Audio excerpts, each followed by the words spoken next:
But you see, deception has an internal effect of which I would argue it is far more dangerous because it has eternal consequences. When someone believes a false prophet and becomes deceived, they can live in a peaceful country. They can go through life never experiencing famine or pestilences, but their eternal destination is hell. So I believe the most important warning and the first warning that we are given by Jesus Christ is to take heed that no one deceives you, because the consequences of doing so are far more serious than any war or famine can bring. Edmund Burke, an Irish statesman, economist, and philosopher of the 18th century, once said, "The only thing necessary for the triumph of evil is for good men to do nothing."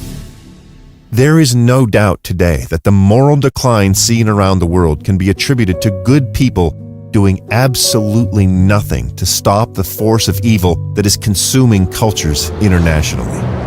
People everywhere are proclaiming that evil is winning, but it seems that very few today have the courage necessary to stand up and fight to change the outcome.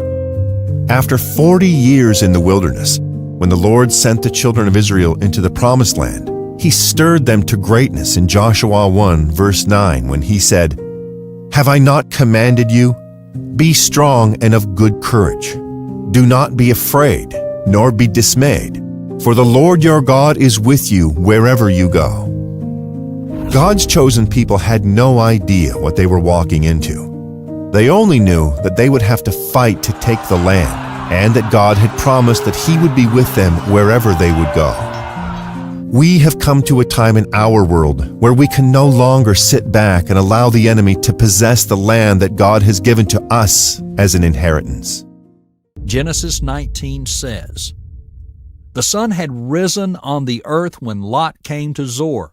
Then the Lord rained on Sodom and Gomorrah sulfur and fire from the Lord out of heaven. And He overthrew those cities and all the valleys and all the inhabitants of the cities and what grew on the ground. But Lot's wife behind him looked back, and she became a pillar of salt." God destroyed Sodom and Gomorrah because of their sin. Lot's wife died because she looked back at Sodom and Gomorrah.